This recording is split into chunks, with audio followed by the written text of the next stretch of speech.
aqui no capítulo 3, versículo 8, apenas o versículo 8. Eu sei as tuas obras, eis que diante de ti pus uma porta aberta, e ninguém a pode fechar tendo pouca força.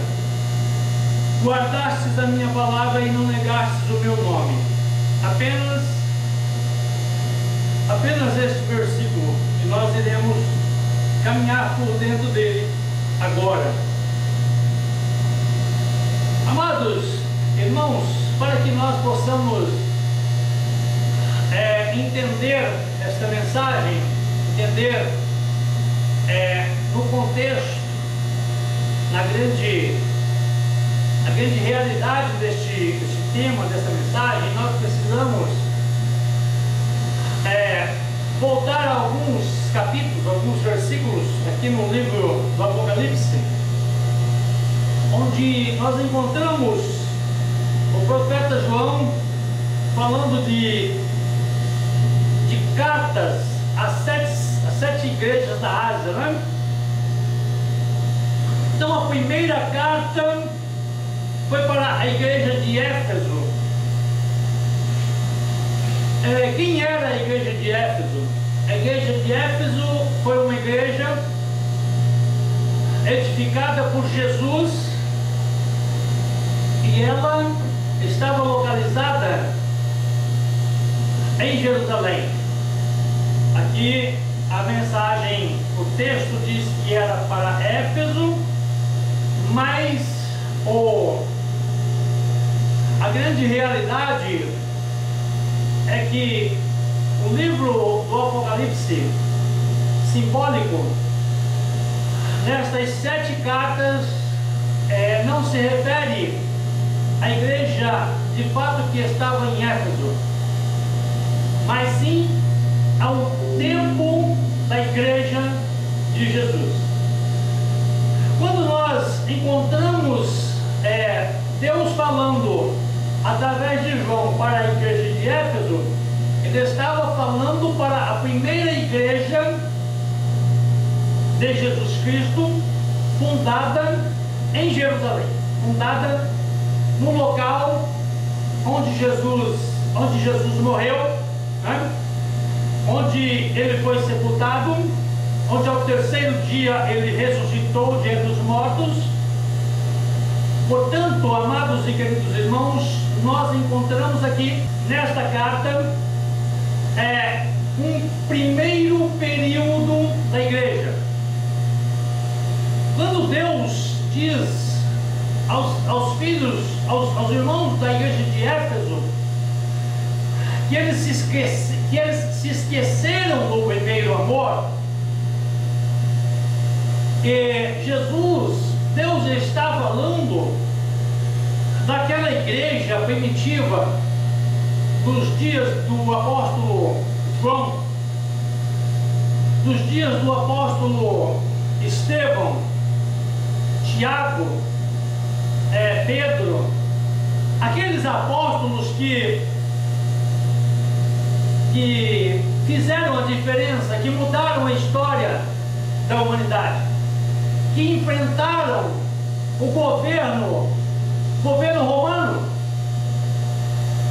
enfrentaram de cabeça erguida, e todos eles morreram, todos eles foram assassinados pelo governo romano. O que aconteceu? O que aconteceu quando Deus descreve, através do profeta João, esta carta aos irmãos de Éfeso?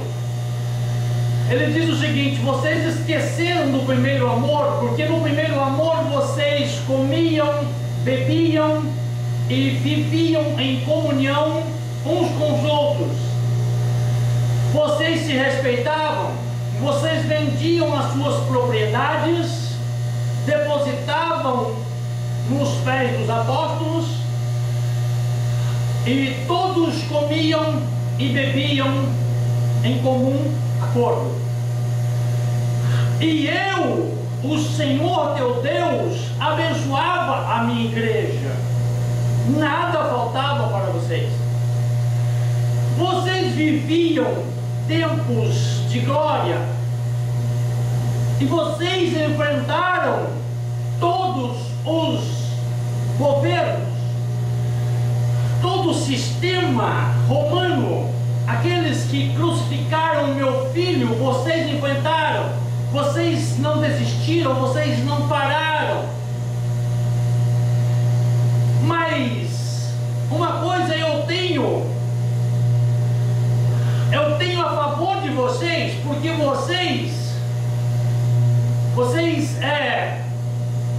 desprezam as doutrinas de Nicolau.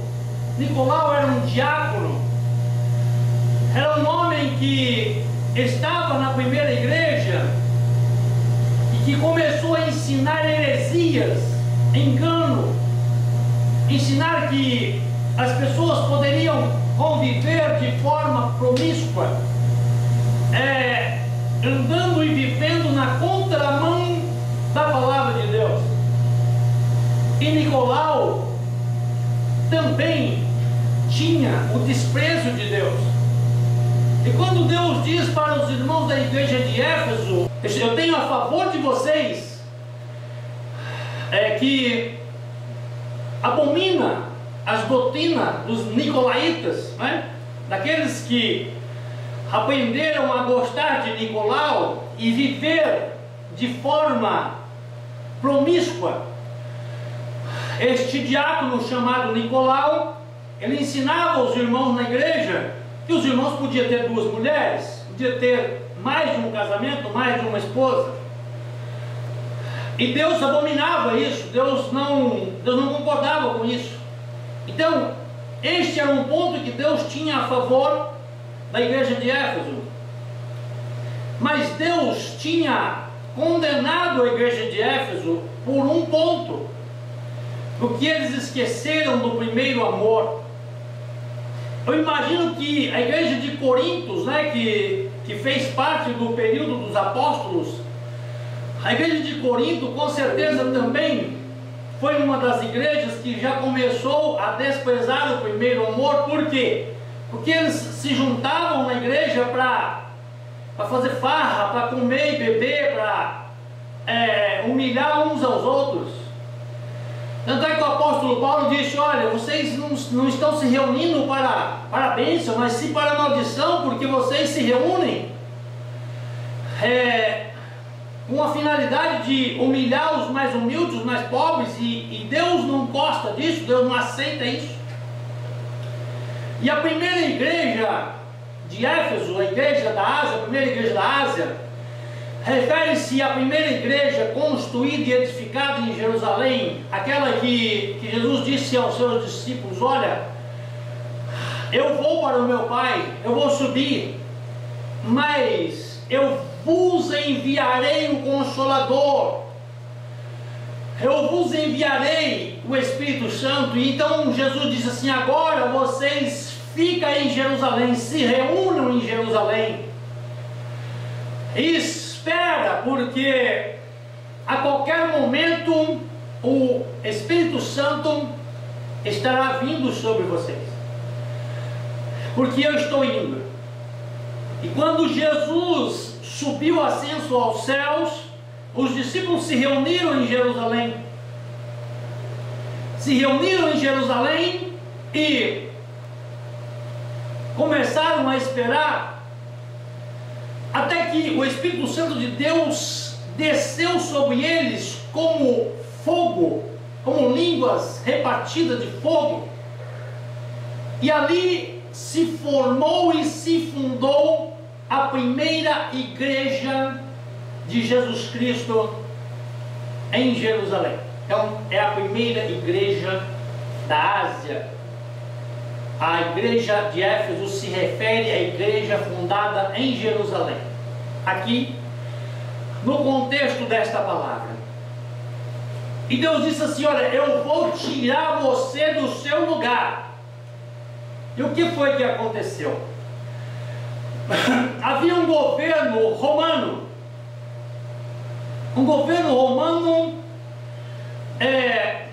que o profeta Daniel descreve descreve ele lá no livro do profeta Daniel, na visão de Nabucodonosor.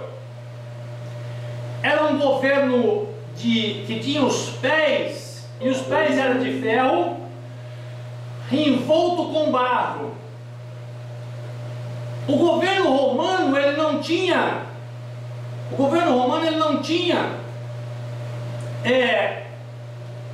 condição de exterminar a igreja de Cristo. Eles tentaram exterminar o Cristo na cruz do Calvário, mataram ele, mas ele ressuscitou, se levantou dos mortos. Eles mataram Estevão, mas quando eles mataram Estevão, mais centenas de milhares de pessoas aceitaram Jesus e se converteram, nasceram de novo. Quando eles mataram Pedro, mais uma centena, mais milhares de pessoas se converteram. Porque a morte de um cristão significa, o sangue de um cristão sendo derramado na terra, significa semente. E essa semente, ela nasce, e nasce outras vidas. O cristão não nasce do ventre da mãe.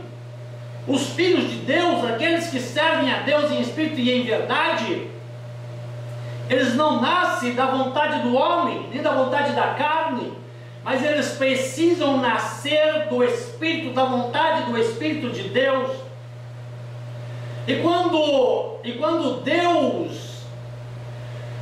Deus viu que os seus filhos estavam sendo mortos, sendo apedrejados, cerrado pelo meio, enforcado, tendo as suas cabeças decepadas, João sendo lançado na ilha de Pátimos, como castigo, como penitência por ser um servo de Deus.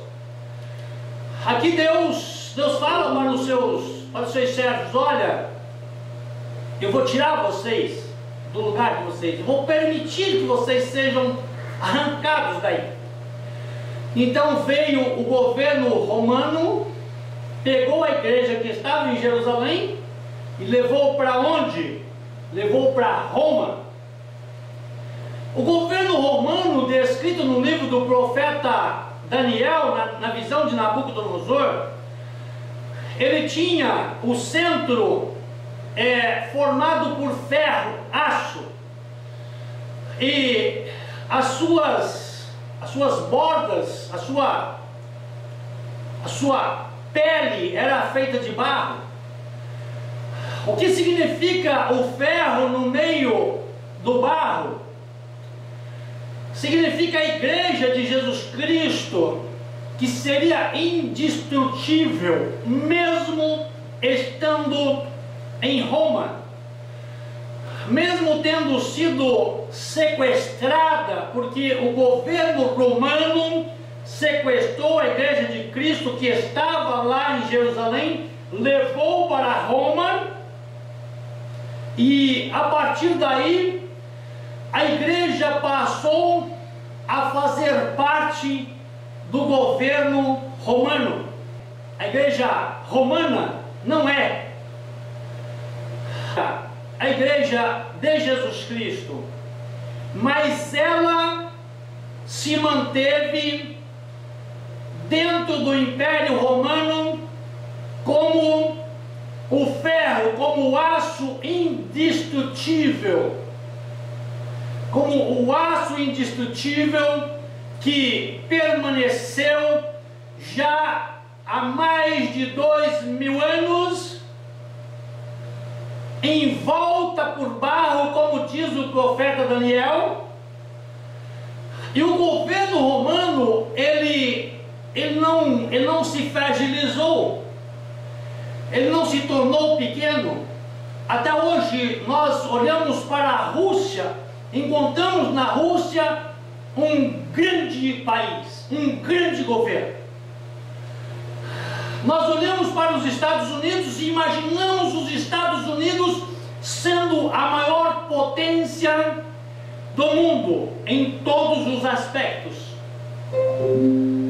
Nós olhamos para a China e vemos na China um governo poderosíssimo, grandíssimo, grandioso, muito forte.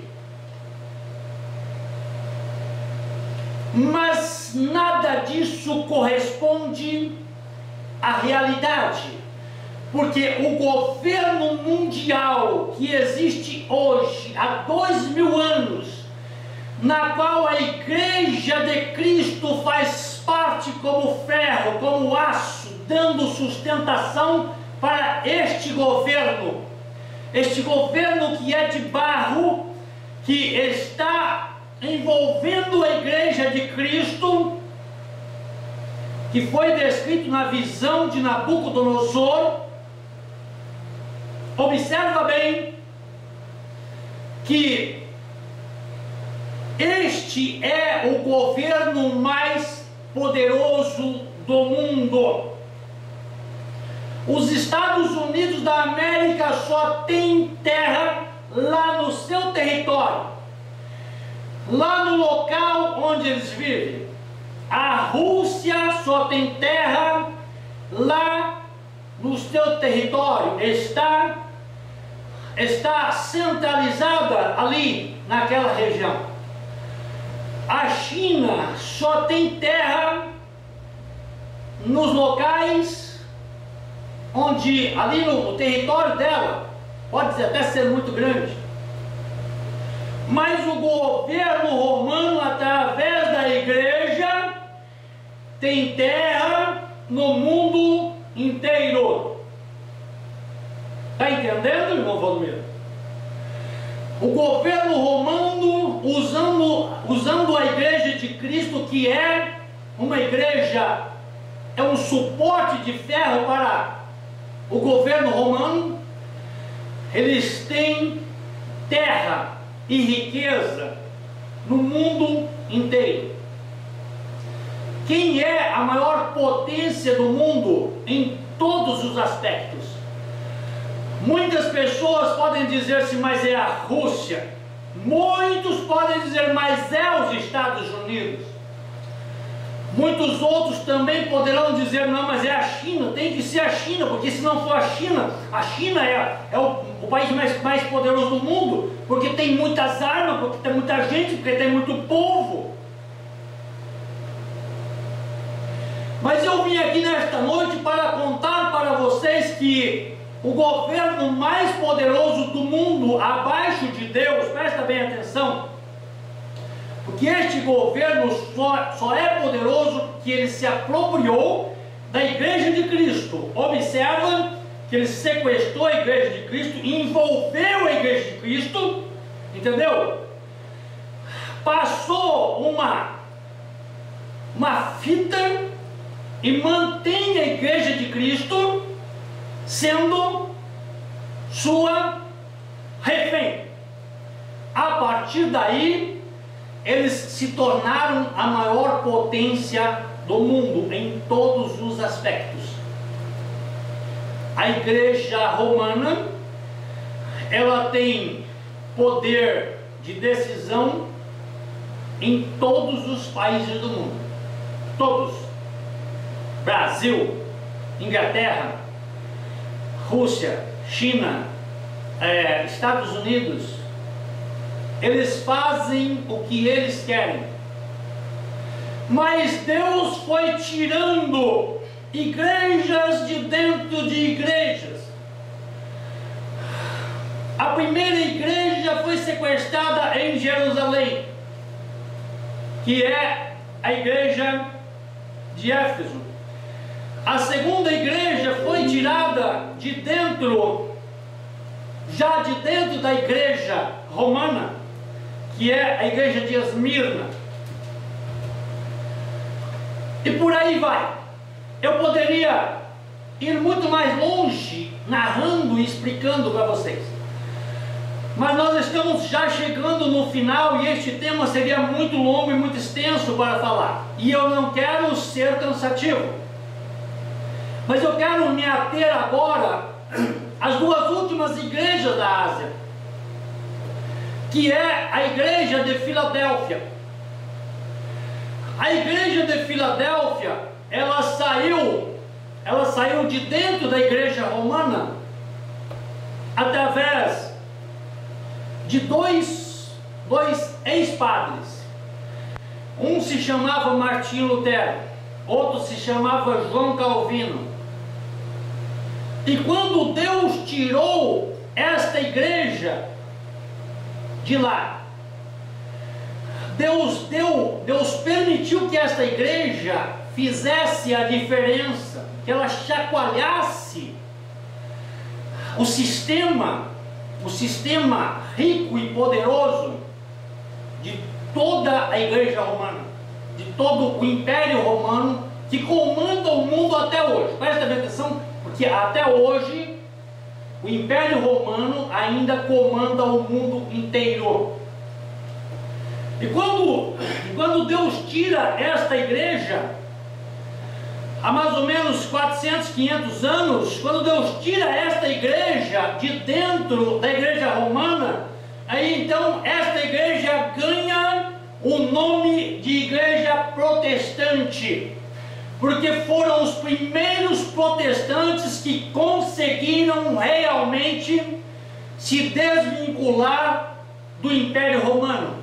Porque até João Calvino e Martinho Lutero, ninguém conseguiu se desvincular do Império Romano e da Igreja Romana. Presta bem atenção. Até João Calvino e Martinho Lutero, ninguém conseguiu se desvencilhar da Igreja Romana. Por quê? Porque todas as vezes que alguém tentava, a Igreja Romana mandava matar. E muitas pessoas morreram. Muitas pessoas morreram tentando se libertar da doutrina romana, que não era a doutrina de Jesus Cristo. Presta bem atenção, porque a doutrina de Jesus Cristo, ela prevaleceu através da palavra de Deus. Porque quando as pessoas foram proibidas a lerem a Bíblia Sagrada através da igreja romana, o Espírito Santo de Deus, ele mesmo continuou levando o Evangelho. O próprio Espírito Santo de Deus continuou trabalhando, e trabalhando dentro da igreja romana. Observe que o Espírito Santo de Deus, ele precisou trabalhar dentro da igreja romana e tirar de lá centenas e milhares de pessoas que mudariam o mundo. E para a sexta igreja da Ásia, tem uma mensagem de Deus hoje. Eu sei as tuas obras, eu conheço você. Não adianta você querer enganar o meu povo.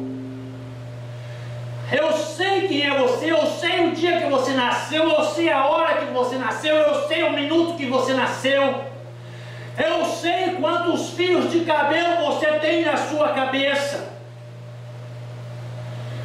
Eu conheço as tuas obras. Não adianta, porque a mim você não engana.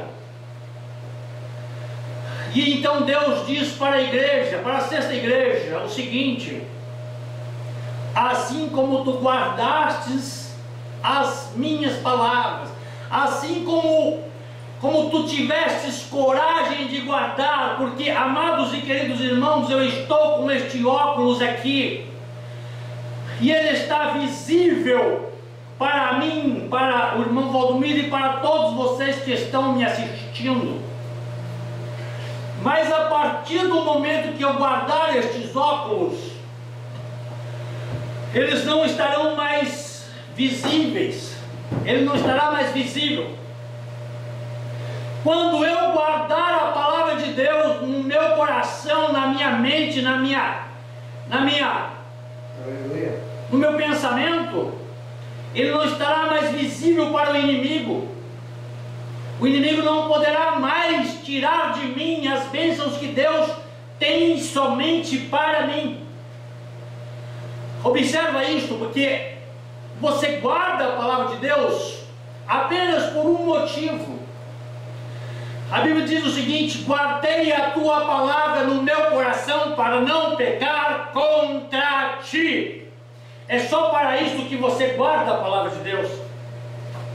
Você guarda a palavra de Deus também em salvas, em vasilhas, como azeite. Porque a palavra de Deus é como azeite que cura a ferida. Mas quando você guarda a palavra de Deus como azeite, você também oferece para o teu semelhante. Como eu agora posso fazer com você, como eu agora posso dizer a você: guardei a tua palavra no meu coração para não pecar contra ti, Senhor, mas agora eu ofereço para aquele que está caído, dependente, necessitado. Eu ofereço.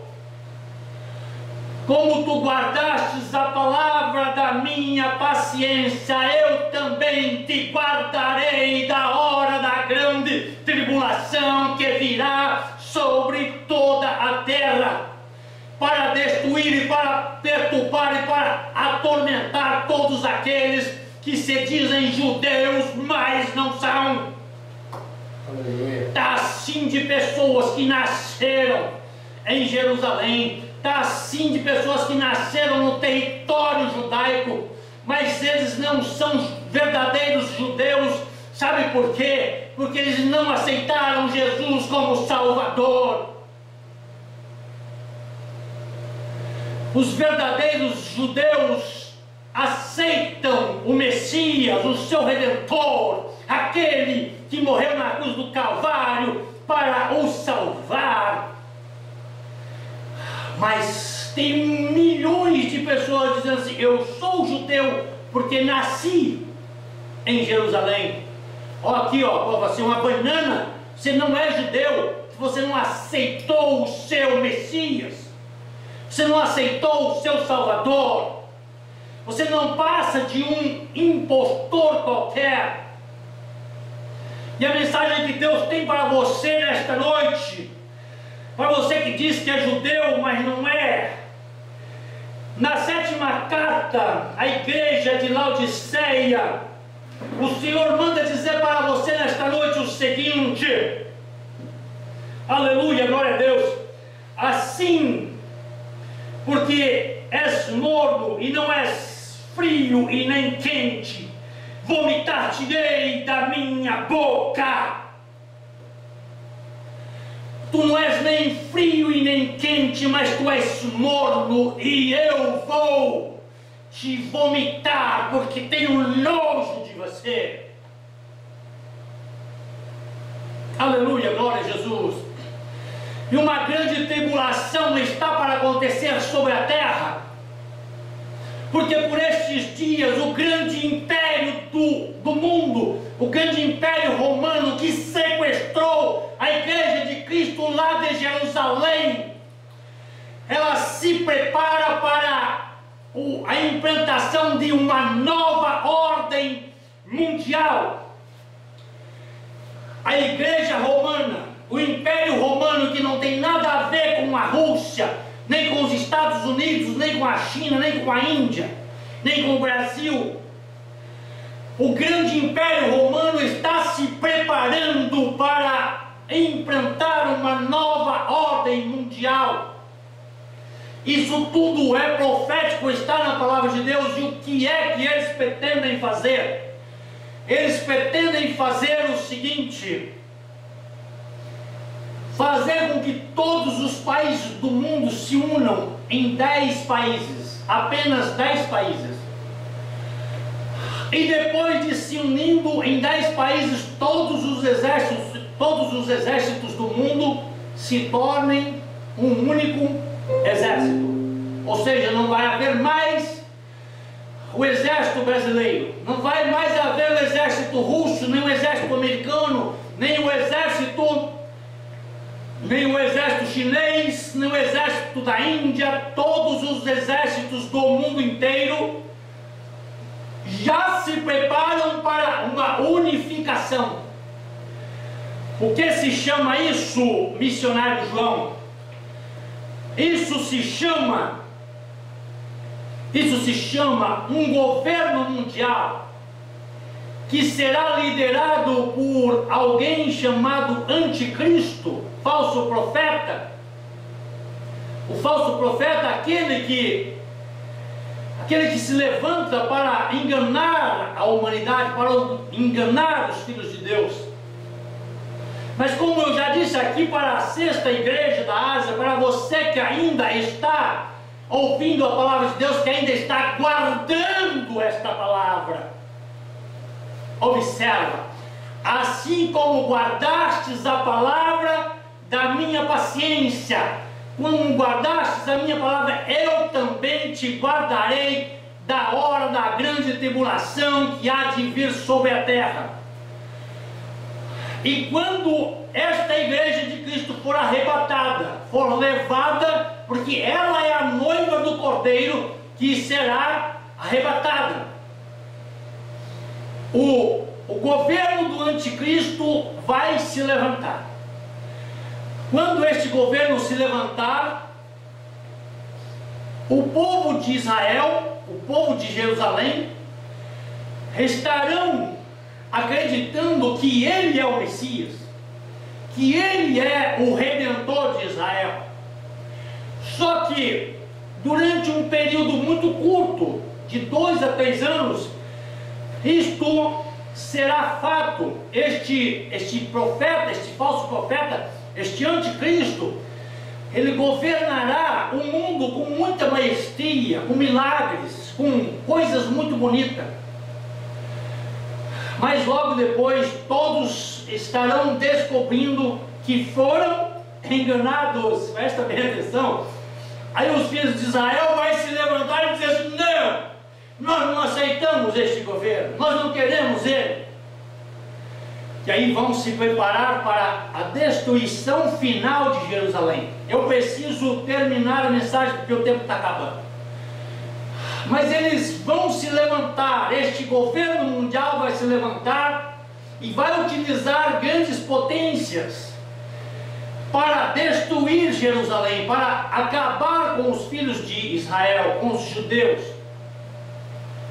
E aqui no capítulo 3, na sétima igreja da Ásia, nós encontramos, lá no finalzinho do capítulo 3, nós encontramos Jesus dizendo assim: eis que estou à porta e bato. Se alguém ouvir a minha voz e abrir a porta, entrarei em sua casa e cearei com ele, e ele comigo.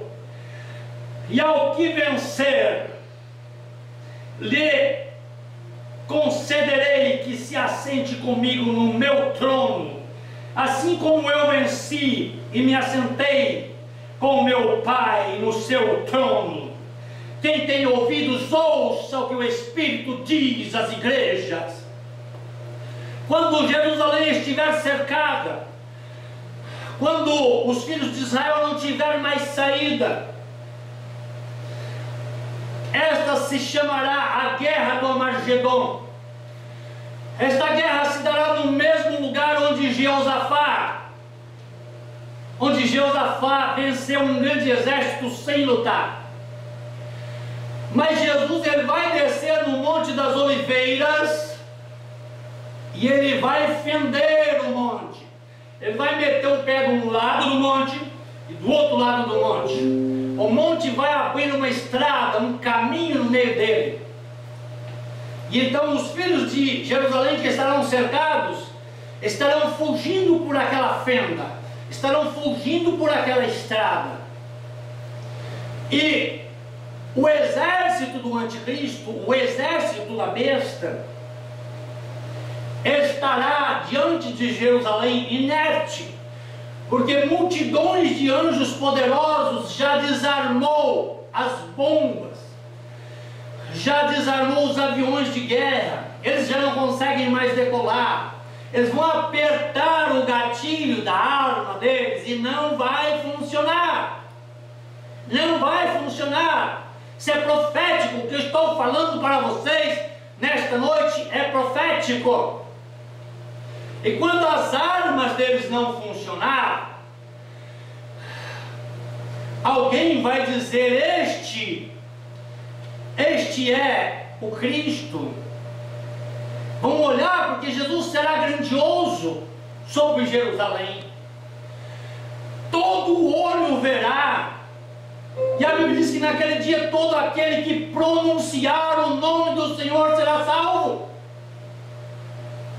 Então Jesus, a Bíblia diz que Jesus vai descer, e Ele não vai fazer guerra contra os soldados que estão ali segurando suas armas, porque todos estarão desarmados. Mas uma espada, Jesus vai pegar uma espada e vai pegar o anticristo e a besta e vai amarrar eles por 1000 anos. E ele vai governar este planeta, ele vai governar esta terra, ao lado da noiva, ao lado da igreja, ao lado desta uma que está sendo descrita aqui no capítulo 3, no capítulo 3 e no versículo 8 do livro de São João. Como tu guardastes a palavra da minha paciência, eu também te guardarei da hora da grande tribulação que há de vir sobre a terra. Esta igreja voltará com Jesus, esta igreja virá com Jesus para governar a terra. E aquilo que todos estarão aguardando, que é o extermínio de Jerusalém, o apagamento total do judeu, destruição total da raça judaica. Naquele exato momento, o seu Redentor não estará mais descendo como o rei que vem em nome do Senhor montado num jumentinho, filho de jumento, mas ele estará vindo glorioso, grandioso, tremendo, poderoso, Rei da Glória. E os filhos de Jerusalém vão olhar para ele e dizer assim: que feridas são essas que você tem na mão? Por que você está machucado assim? Por que a sua mão está ferida? Vão olhar para o lado dele e dizer assim: mas que feridas são essas que você tem do teu lado? Ele vai dizer assim: estas são as feridas com as quais eu fui ferido na casa dos meus amigos. Os pais de vocês me mataram, os judeus me mataram, mas uma coisa eu garanto para vocês: hoje eu vim, e eu vim para mudar a história. Eu serei o governo mundial, porque este que está aí é o impostor, porque este que veio antes de mim é o enganador. Não era eu, mas eu vim. E sabe por que eu vim? Porque eu já vinha 2000 anos atrás. Vocês me mataram. Vocês me mataram. Amados e queridos irmãos, nosso tempo acabou. Eu apenas queria deixar registrado isto nessa noite, para a honra e glória do nome do nosso Deus. Aleluia. Que Deus nos abençoe, que Deus nos guarde. Eu fico muito feliz de poder participar com vocês. Aleluia. E de saber que Deus está, através da nossa voz, Ele está mudando vidas. Eu espero que o conhecimento daquilo que Deus me trouxe a falar para vocês nessa noite seja profundo, que vocês entendam com grandeza o que Deus tem para a vida de vocês. Vamos ficar de pé e vamos orar ao Senhor, agradecendo a Deus. Grandioso, soberano e eterno Deus, muito obrigado, Senhor, por tudo que o Senhor tem nos ensinado nessa noite. O Senhor abençoa os meus irmãos que estão nos assistindo, Senhor, através das redes sociais. Meu Deus, vai mudando vidas, vai mudando história, vai transformando, Senhor, todos aqueles, Senhor, que têm necessidades. Senhor, e aqueles que não têm necessidade, Senhor, também continua abençoando para que Ele nunca mais precise, Senhor, para a honra e glória do Teu nome, e que Ele possa Te honrar e Te louvar, Senhor, e Te engrandecer, porque Tu é grande, porque Tu é tremendo, porque Tu és o maioral. Deus, muito obrigado. Muito obrigado, Senhor, por tudo que o Senhor tem feito na minha vida e na vida dos Teus servos. Glória a Deus. Que a glória do Senhor seja sobre as nossas vidas. Você que está em casa nos assistindo, coloca a sua mão para cima e nós vamos dar a bênção apostólica.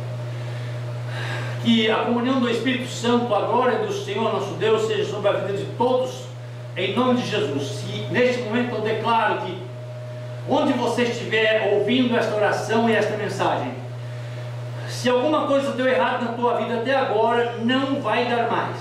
Em nome de Jesus, eu declaro e determino todo tipo de vitória na tua vida, todo tipo de bênção para a honra e glória do nome do nosso Deus. Eu abençoo a tua vida. Eu determino que haja prosperidade, eu determino que haja saúde, eu determino que haja alegria, em nome de Jesus. Muito obrigado e que Deus nos abençoe.